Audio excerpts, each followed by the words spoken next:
Chasseur de primes. Du chasseur abstrait au prix Nobel par Stéphane Pucheux. En 2011, j'obtenais le prix du chasseur de nouvelles, décerné par le chasseur abstrait éditeur, pour mon livre Homo sapiens sapiens ou Un monde en ruine.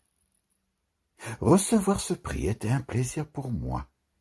Spécialiste de la nouvelle, dans un pays où de surcroît l'on ne jure que par le roman, il s'agit de lauriers honorifiques, et je suis gré à Patrick Sintas et Valérie Constantin de me l'avoir attribué.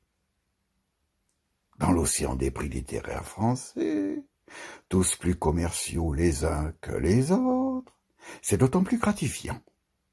De la part d'une maison d'édition qui a toujours parié sur la variété, de l'excellence, sur l'originalité aussi, et ce dans tous les genres. Nombreux sont les nouvellistes ou ceux qui se sont essayés à la nouvelle au sein de la RALM. Quelques années plus tard, je me suis adonné à l'exercice littéraire du discours d'intronisation au prix Nobel. Entreprise intellectuelle stimulante au cours de l'année 2014, pour être tout à fait précis.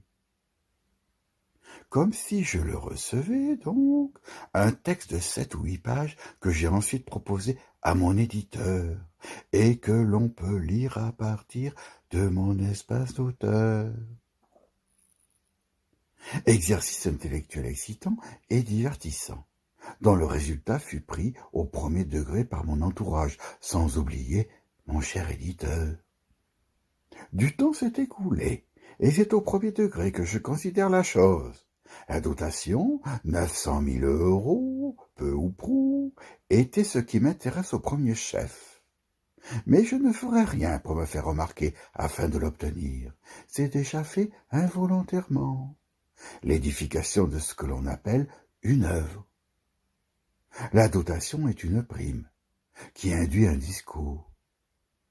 Si j'obtiens le prix Nobel, et le plus tôt sera le mieux, il m'incombera d'écrire un nouveau discours, nouvel intérêt intellectuel. Même si j'ai dit beaucoup de choses dans Prix Nobel 2017, j'en dirai de nouvelles. Une évidence pour un nouvelliste. Alors, quand serai-je adoubé par ce tsunami de sesterces ?